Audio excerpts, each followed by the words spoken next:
dusoma mu gitabo cy'umuhanuzi Isaya.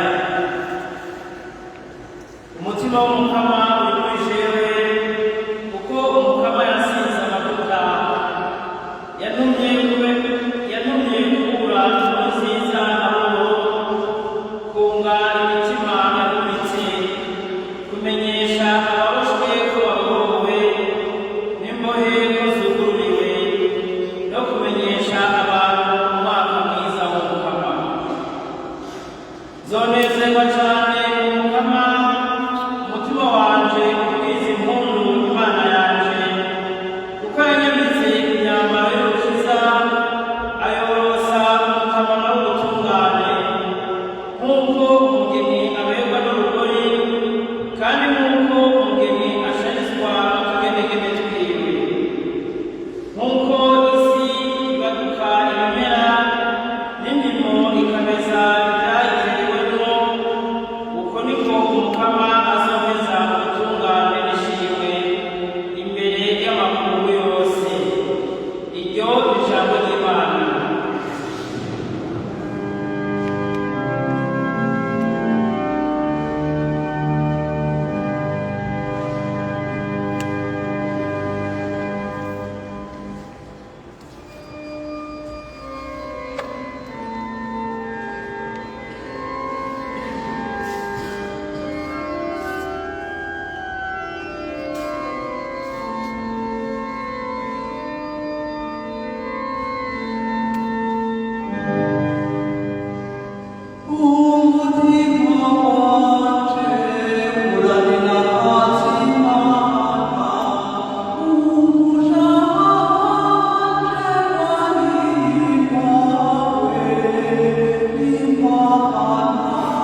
mwami muhimbawe nimuhembesheje gusaba muri byose na hose ni mwami mukenguruka kuko ari cyo Imana ishaka ko muri Kristo Yesu. Nimuzimye umutima ntimukengere by'abayobozi ariko nimwitegereze byose muheze icyiza mukizigame nimwirinde icyitwa ikibi cyose. Imana y'amahoro yo ni ubwayo nibagereranga mu byose umwe wese uko ari kose ubwenge umutima n'umubiri yizigame umunsi wo kuza k'umukama wacu Yesu Kristo abatamanyanira uwabahamagaye idatana mu ndanano niwe rero azobagirira iryo ijambo ry'Imana.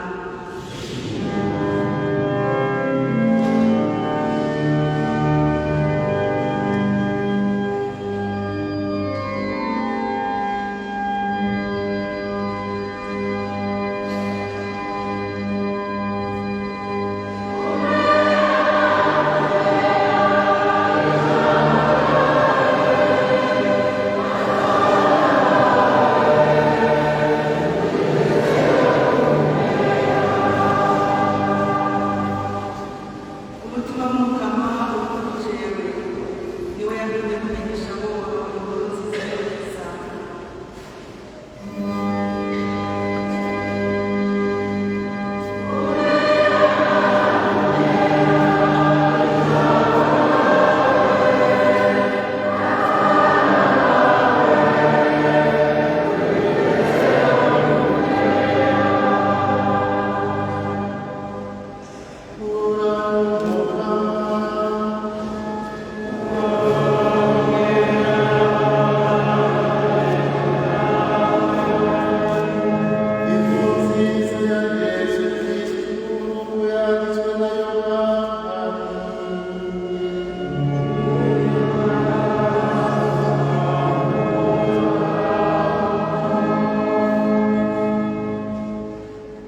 haza umuntu atumwe n'Imana yitwa Yohana.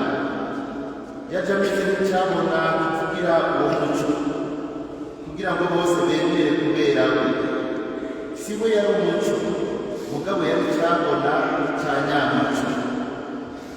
Ngiyi ngingo Yohana yashinze hamwe abayahudi bamurungikira abasaserdoti n'abareviti bavuye i Yerusalemu ngo bamubaze bati urinde. Nawe abivuga uko biri ntiyabihakana, ababwira ukuri ati sindi Kristo.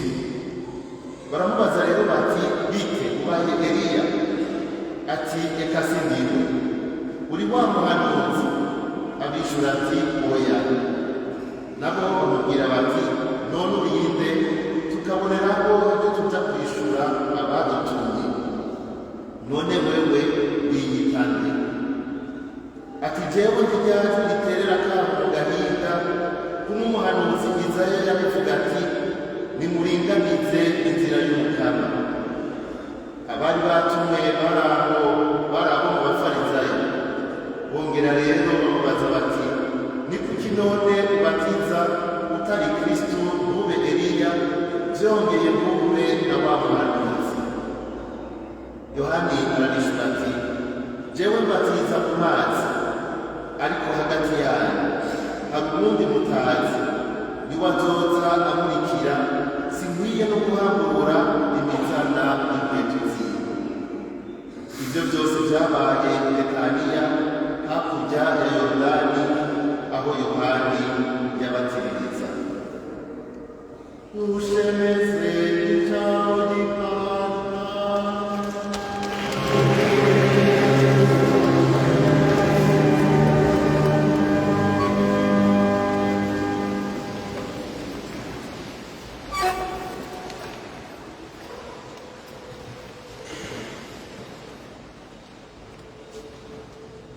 Urinde. Iki kibazo agomba kugarukako mu nyigisho y'uyu munsi kugira ngo turabe Yohani Batista ingene wenyene yiyita n'icyo twebwe bitubwiye uyu munsi. Iki kibazo ngo urinde saa honyine cyabakijwe kandi n'ikibazo gihambaye.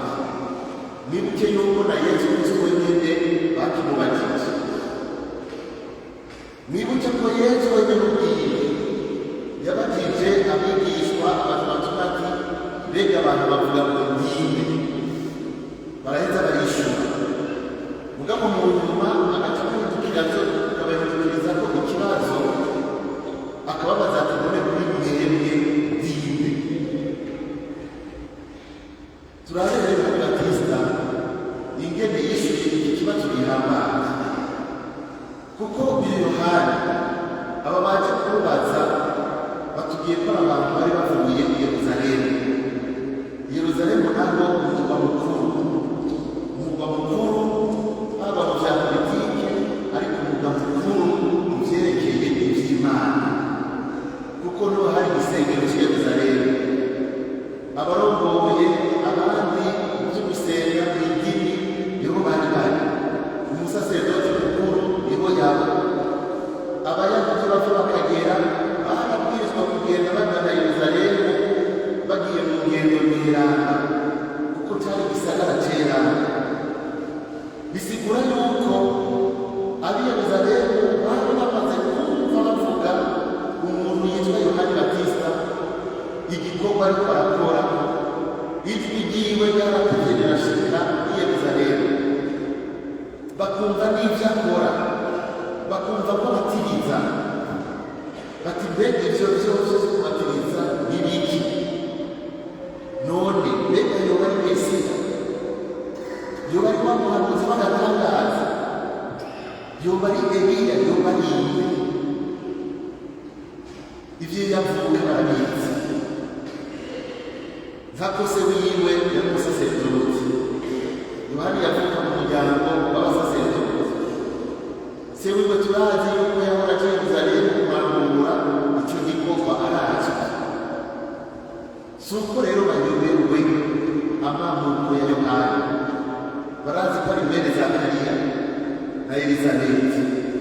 Barazi intara avukamo mu misozi yo mu Buyudeya. Turabona Bikira Mariya batubwira ngo agiye yihuta aduga mu misozi mu Buyudeya. Barazi yavuka umuryango we barawuzi, mugabo kubaza bati urinde, nuko babona ko impamvu harimo ikindi kintu kidasanzwe badashoka babona, badashoka bategera. Mbega ubutumwa ariko arakora abutumwa gukora ku izina ryawe, ninde yamutumye? Ninde yamuhaye ububasha? Naho baza bavuka barabona ko ari umuhanuzi, mugabo si umuhanuzi asanzwe. Nico gituma bavuga bati ibibazo kabiri gatatu bisubiriza kugira ngo batomokere neza. None ubaye Eliya? Atuka sindiwe. Ubaye wa muhanuzi? Eka sindiwe. Ubwa mbere yamaze kubabwira ati sindi Kristo. Inyishu ya Yohani rero niyo uvuga nti iza kudufasha twebwe.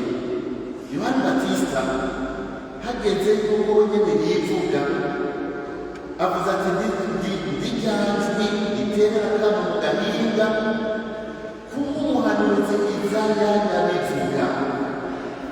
Ivyavuzwe n'umuhanuzi Izaya bigiye kurambuka. Ivyavuzwe n'umuhanuzi Izaya nivyo bariko barabona. Ashaka yuko bugurura amaso kugira ngo bamenye igihe bageze.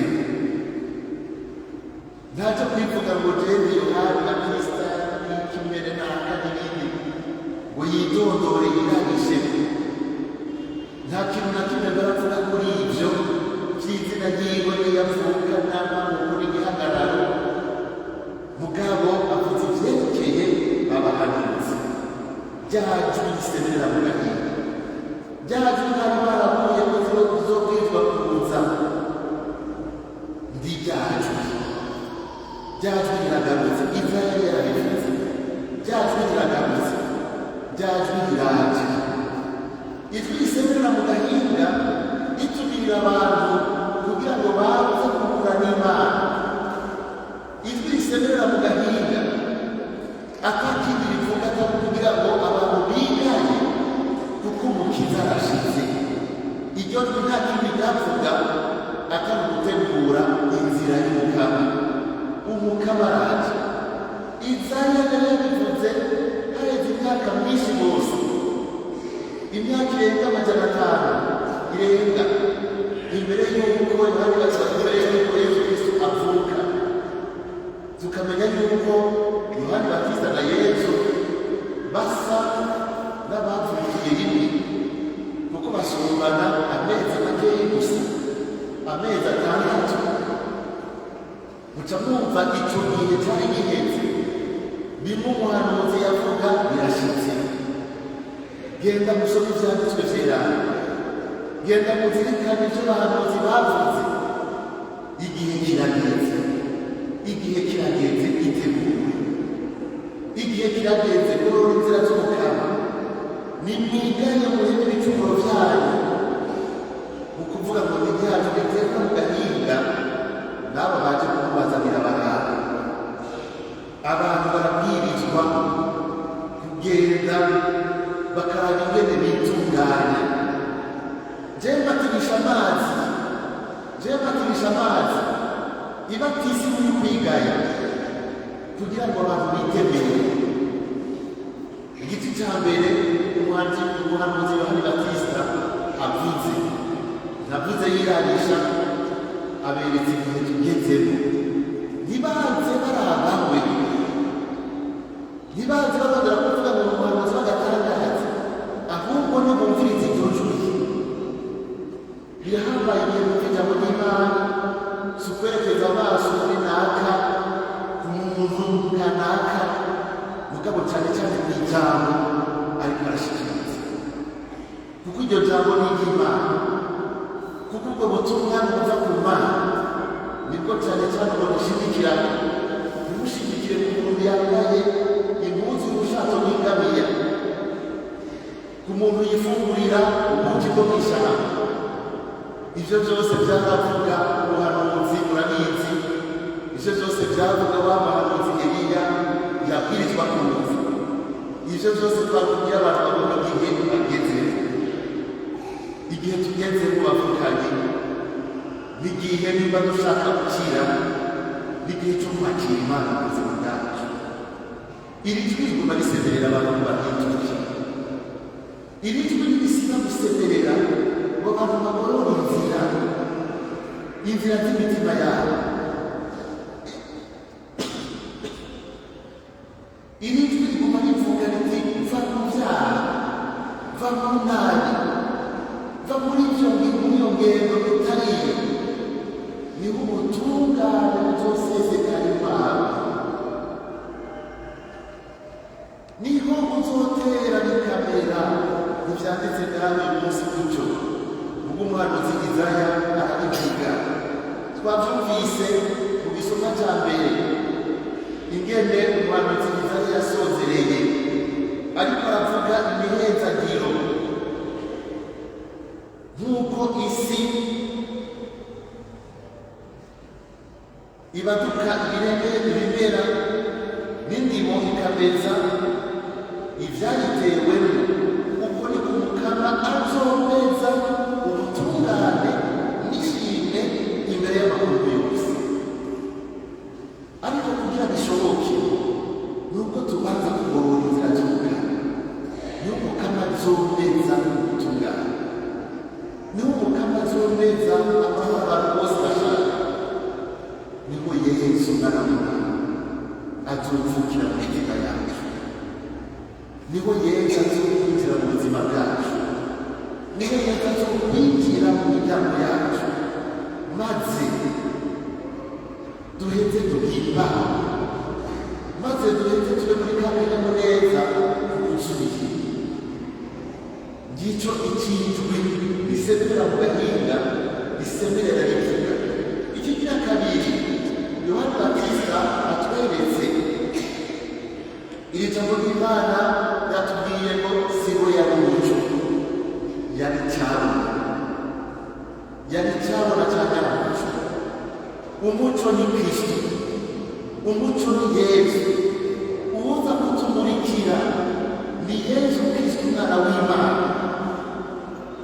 uza kuturongora mu mitima yacu ni Kristo, uza kudukura mu buzima bwiza bw'ibicumuro ni Yesu, uza kudukura ibicumuro ni Umukama. Icyo muri Yohana Batista nyene mu byo yakoze ashinga intahe, abonye Yesu aje kugana arenganye, aca yereka abigishwa biwe ati buze umwagazi w'Imana kuri igicumuro cy'abantu.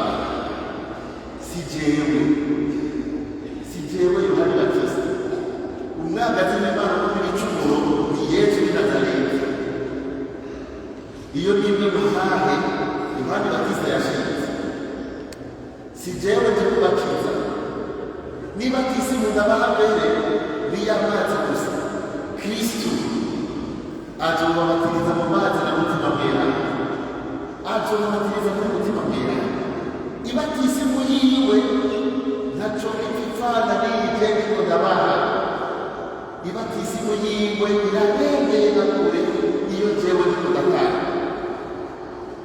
Yohana Batista mu kwivuga yivuga yirabisha, yivuga arabisha kuri Yesu, kandi ikimeco gihambaye.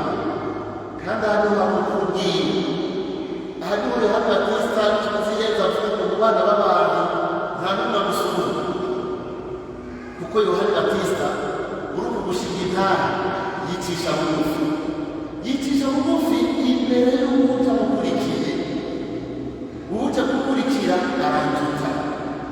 aranduta, je gusa naje gutegura inzira. Niwe mwokwitega, niwe mwokurikira, niwe mwokorera, niwe mwokumviriza. Ngo nguyu umwagazi w'Imana, nimumukurikire, nimugendewe. Haheze iminsi nibuke ko baje kumubwira ngo erega wabo wundi bashingira intahe bariko barabatiriza kandi abantu benshi bariko bagira. Yohana Batista acavuga ngo akanyamuneza karanyuze, acavuga ati birakwiye ko akura nanje nkasubira hasi. Uwo ni Yohana Batista. Birakwiye ko we akura nanje nkasubira hasi. Yohana Batista mu kwitondora yerekana yuko imbere y'umuje akamubwira no mu birenge, kuko avuga ati sinkwiye kumuhamura imizana y'inkweto ziwe, aranduta na kure. Erega uwuje n'umwana w'Imana, erega uwuje n'uwamanutse ava mu ijuru, uwo twiteze kuzohimbaza n'uwamanutse ava mu ijuru. Ni ijambo yahayemo, ni ijambo yaremye vyose, ni Imana igiye kwigira umuntu. Simwe guhamura imizana y'inkweto ziti ryoba ari iteka rinini. Uwuje aranduta, jewe ndumutana. Nimuteme ugutwi, nimwugurure amaso kugira ngo muze mumubone, hanyuma mumwemere. Yohana Batista ntakeneye ko bamwemera we, mugakeneye ko bumva ijambo ryiwe. Yohana Batista yarashinze intahe gushika n'ahasesa amaraso. Nibuke ingene waciye kiri mu mutwe, ariko ashikiriza ijambo ry'ukuri. Mugabo bamwe batashaka kumviriza, batashaka kumva igihe abadomya kurutoke babwira ati nimuve mu kanya. Ico gihe muribuka ko yari atumbereye umwami Herodi na Herodiyani wiwe, ingene barenga ibigo. Ariko ico catumye bamuca umutwe. Mugabo nibwo butumwa yari yararungitswe gukora, kugenda gukebura ngo abantu bitegure kwakira umukiza. Erega abantu nk'aba ntivyakunda yuko bakira Yesu mu gihe bazi kuhinduka. Ntivyakunda yuko bamenya Yesu ari we batemeye guhera igicumuro cyabo. Natwebwe n'ubu tutumvirije iri jwi risemerera, ntituzopfa tumenye Yesu.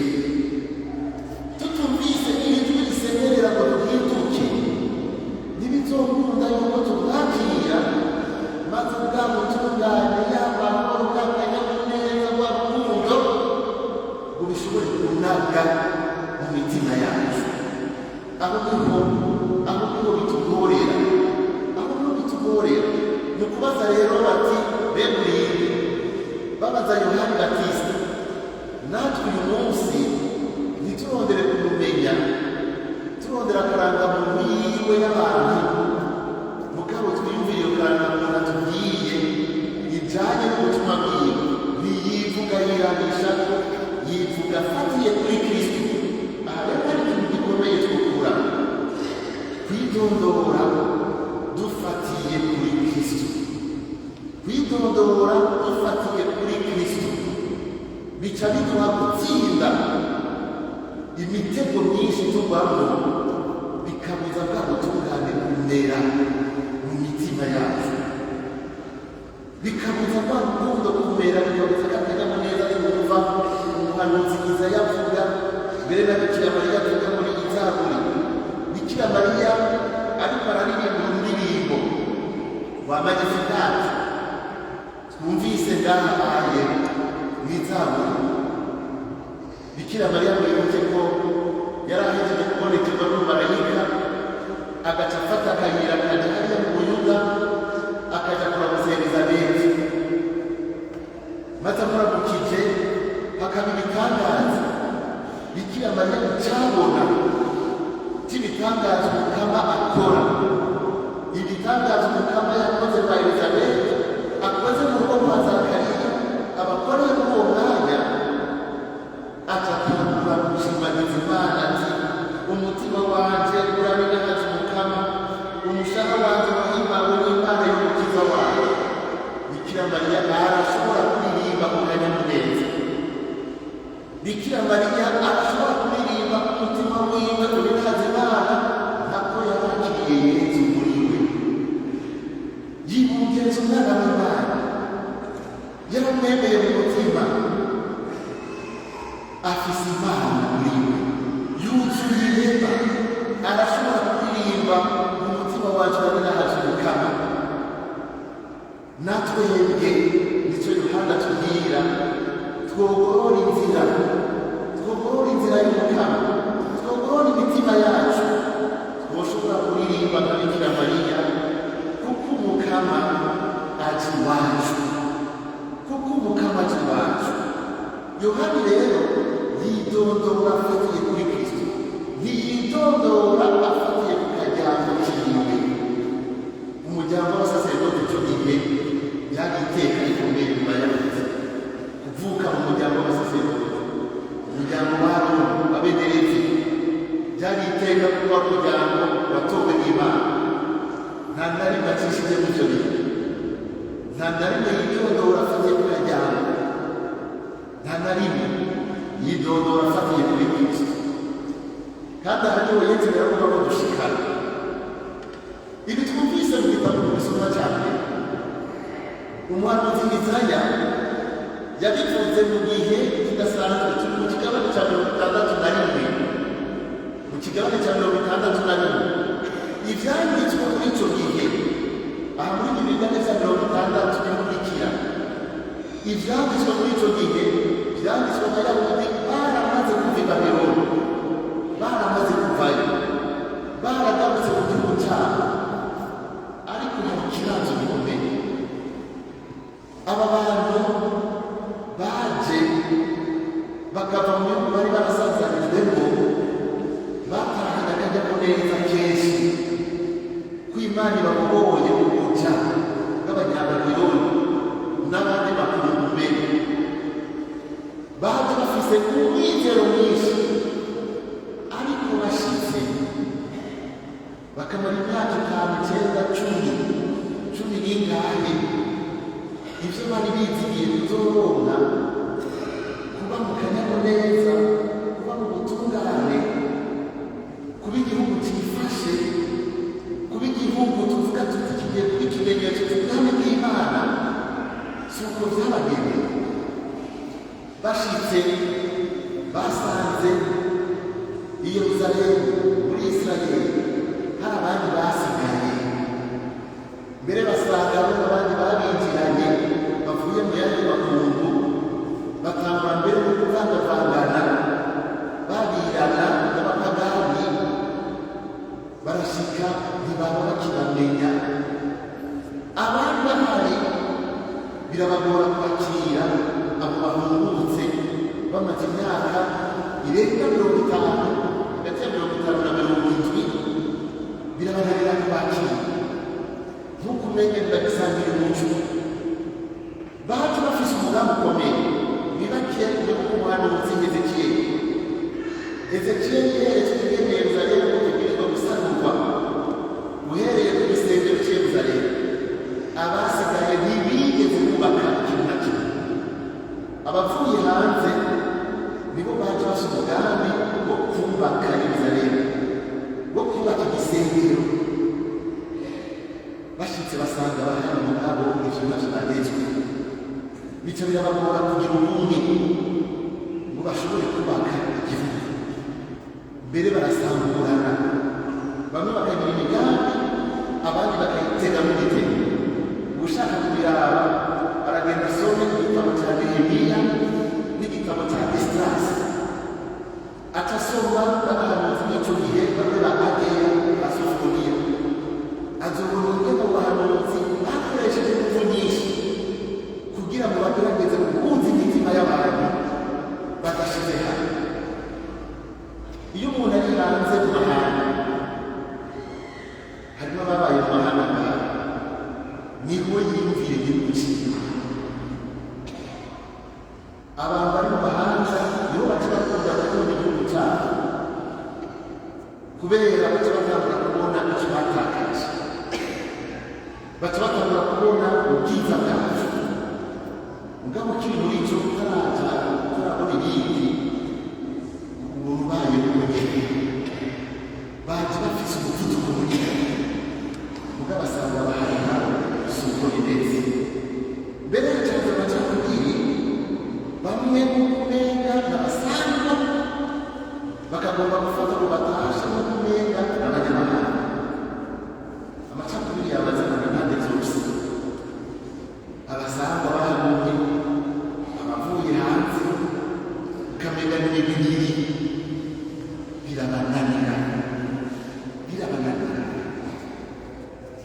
birababaza n'ubwaho iwacu birabaza. Hari igihe haza abantu bavuye mu mahanga b'abarundi bakaturaba ingene dutega amaguru, bakadutwara ivyo twigira. Birashika mbere hakaza n'abantu bafise imigambi yo kugomba kubaka, mugabo batwebwe turabona basaza batwebwe tugatangura kubabaza ngo none mubura kwiki. Ico nicyo usanga kiraje gishinguye, ugasanga umwe aje afise ikintu cyogororotse, ubundi ugasanga sihayiye. Nicyo vyabaye kuri aba. Vyasanzwe ko abahanuzi barondera ikintu kiza kubahuza bose kugira ngo bashyire imitima hamwe, niho bashobora kubaka ikintu kiramba. Nayo handi amacakubiri y'abagoye. Nicyo gituma umuhanuzi igihe ariko aravuga aya majambo, ariko aravuga ngo yasize amavuta kugira ngo muri nziza boro ubukene bwariyo. Abantu bahungutse bagarutse ntibacitse ko mu byo bafungura, byarabagoye kugira ngo biyubake, byarabagoye. Asubiye kuza avuga inkuru nziza y'Imana y'umukama, aje kubamara inzara, aje kubabohora, ntibakiri mu nza kwibabirwa. Mugabo imitima yabo iracarushe, vyabananiye kwakirana, vyabananiye gushyira hamwe, vyabananiye kubaka ingoro i Yerusalemu, vyabananiye kubaka igisagara kugira ngo bitungane babone kugikingira. Baraboshe, baje gukura inkuru nziza, bo baje gutega imitima yapfunitse. Imitima yabo iracapfunitse irakira, baje kubohorwa. Igihe cyo kubohorwa kirageze. Igihe turiko turakira umukiza, uwoza kurabera bagasanga natwe dukeneye iri jambo ry'uwuza kubohora imitima, ry'uwuza kubohora imitima. N'ukuri biracanye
byinshi muri iki gihugu. Yesu ati mwibuke ko yashize avuga yinjiye mu sinagoga hari i Nazareti, yavuze aya majambo y'umuhanuzi Isaya, umutima w'umukama uri kuri jewe kuko yantumye ngo muri inkuru nziza ngo ababoshwe bagiye kubohoka, abayahudi bacabana n'abana. Yesu acavuga ngo aya majambo mwumvise yarambutse hagati yabo kuvuga ushobora kubabohora, ushobora kuvura imitima, ushobora kubakura muri umunyororo, ushobora kubakura muri amacakubiri, uburyo ni hagati yabo Yesu. Yesu tugiye kwakira rero ni ukweli duhimbaza. Ndabasabe tuve turenze kubona amakara oya ni ubuzanye inkuru nziza ibohowe, si ubuzanye gusa ni ubundi kubohora. Ubu ni we Yohana Batista ni wa mwagazi w'Imana kuri icumi. Nicyo gituma rero natwe twomenya kwidondora, twomwakira tugaca tumenya kwidondora nka Yohana Batista, tutaravye utuntu twacu, muga turavye ubushobora guhuza abantu bose, turavye ubushobora kudukiza twese, turavye utuzanira ijambo ritumurikira. Ubu mwakiriye ntasubira kuvuga ngo imbere za Mariya na Ntuzi, ubu mwakiriye yokwidondora afatiye ku cyo Yesu wenyine yamugize. Nicyo gituma twitwa abakristo. Abakristo yoshobora kwidondora, atakwidondora gusa rero, kuko Yohana Batista mwidondoye gusa, mwidondoye ku majambo, twoshobora gushinga intare natwe, twoshobora gushingira intahe ukuri nka Yohana Batista, twoshobora gushinga intare tugashingira intahe urukundo rw'Imana kuko twamwinjiyemo, twoshobora gushingira intahe ubutungane kuko bwamaze kumera mu mitima yacu, twoshobora gushinga intahe tukavuga icyiza kiri mu kwakira Yesu mu buzima, tukibwira abataramumenya. Twoshobora gushingira intahe tubereka umuco w'ukuri ahari, twoshobora gushingira intahe mbere no gupfira Yesu, tukamupfira n'abandi baramupfiriye kugira ngo ubwami bw'Imana bushike n'ahandi. Muri ico gihe tuzoba twarahimbaje ubwenge, muri ico gihe tuzoba twarabaye abana b'Imana, muri ico gihe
kugira ngo Papa Francisco n'abamwunganira bamane ingoga n'ubwenge bubona kure byo gukwiza hose inkuru nziza y'urukiza n'ubutungane bw'Imana tubisaba umukama.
igihe bagira bamufate agira ngo atangure kubabara batishakiye yafashe umugande aramukengurukira arawumanyura awuhereza n'ibizima vyiwe avuga ati akire mujye mwese iki n'umubiri wanje uza gutamba cyane.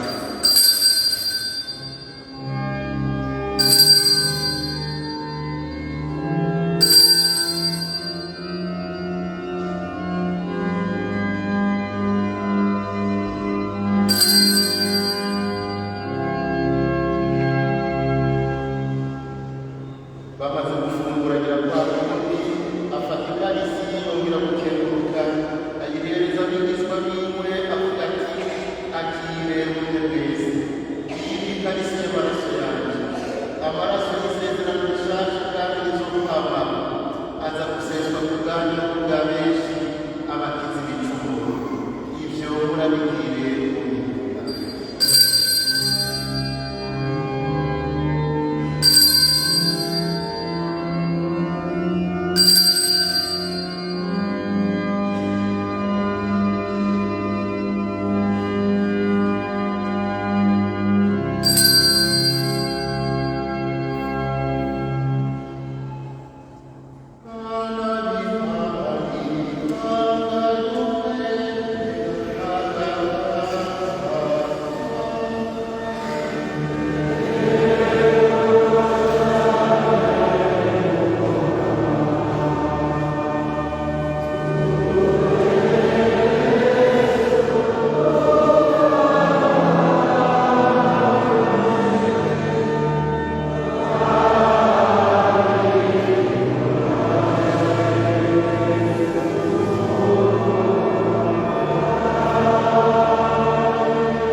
Leonidas Bangerezano, Carità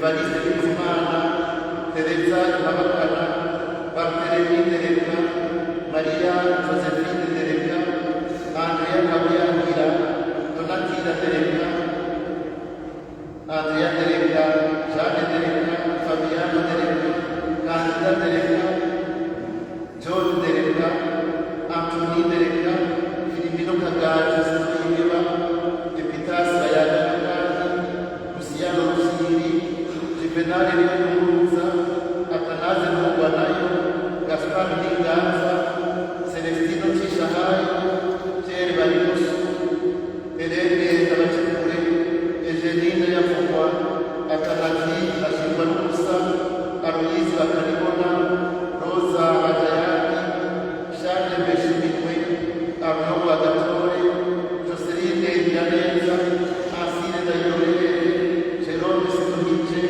Consolata Simuka, Casimir Nahabandi, Antoine Bisigana, Ernest Nandabirori, Lucien Bazayubundi, Gabriel Bitunga, Constance Manirambona, Constance Ndayisenga, Renate Bitabiriye, Cassien Bonani Lucas, Jean-Baptiste Ukuri, Karimiro Birakiza, Flora Rudomo, Ignace Mageregere, Agathe Mageregere, Processus Mageregere, Lazare Ndabashinze, Oda Ndayishimiye, Arnaud Kumana, Arnaud Bagatore, Jean Muzimana, Rose Niragira, Isayi Barakikana, Agnès Baragereranya, Thierry Banyakubusa, Frère Borgones, Mélanie Bayakundwa, Leonidas Gahungu, Nadia Kamikazi, Jeannette Niteka, Mathias Nkuru, Kalina Kahizi, Juvenal Bashiramane, Bernadette Mabushi, Telesfor Kana, Maurice Habyarimana, Anatolia Bihorere, Etienne Zidayihebura, Elizabeth Barajyambikana, n'imitima y'Urugatoro. Ko bari baremeye kubatizwa, bakishushanya n'umwana wabo yadupfiriye, n'ubatabare kuryama basangire kuzuka. Ibuka kandi bene wacu bamaze kurebuka, bakwitabye n'izigiye kuzuka. Ibuka nabo bose bamaze gusezera isi, ubakira iwawe, bamenye umuco muri nazwa bwawe. Natwebwe turitangiye twese tugirire igikombe. Tuze dusangire nawe ubuzima butagira, tubane tukinahaza, turi kumwe na Mariya Muhimbaza na Mwimana, na Yozefu Mweranda umukunzi w'iwe, n'abatumwa n'aberanda bose baciye kuri iyi si arabatumyi bawe. Tubigusabishije Yesu Kristo umukama wacu.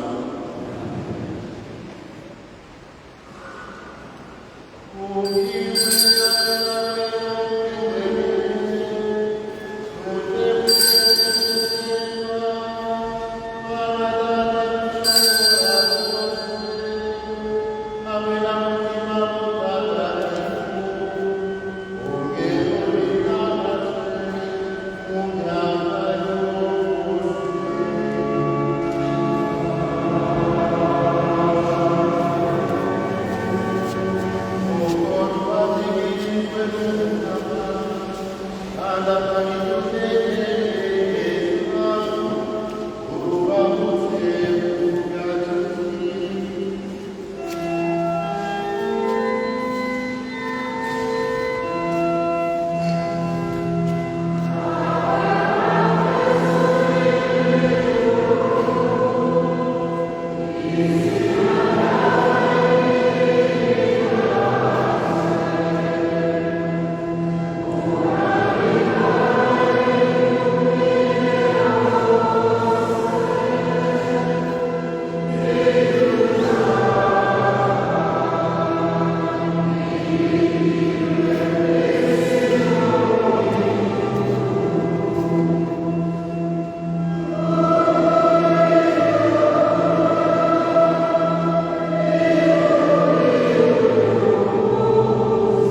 mukama turakuzanga tugize akabi kose udutabaza amahoro muri iyi minsi turimo maze utugirire impuhwe waba udukingira igicumuro twame mwitekane bitagira inkomanzi turindiriye ubuhirwe bw'ijuru n'ihindukira ry'umucunguzi wacu yesu kristo.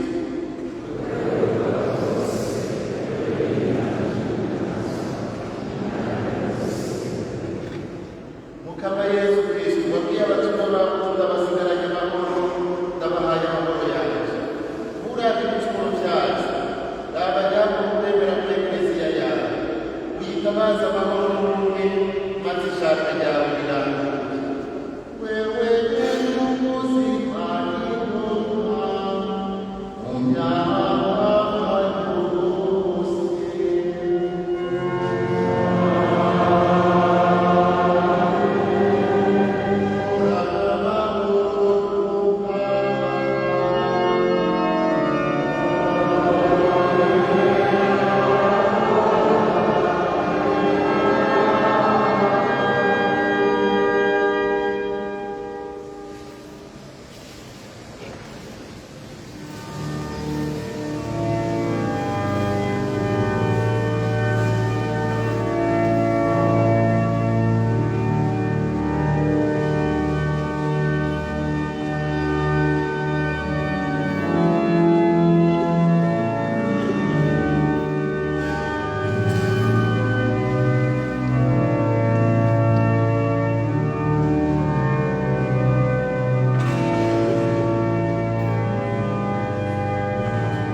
yose.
mukama twibutiye ikigongo cyawe iyi ntabaro y'imana n'izuru n'ibicumuro byacu itutegurire ibyo iminsi mikuru izakuza tubigusabishije yesu kristo mukama wacu.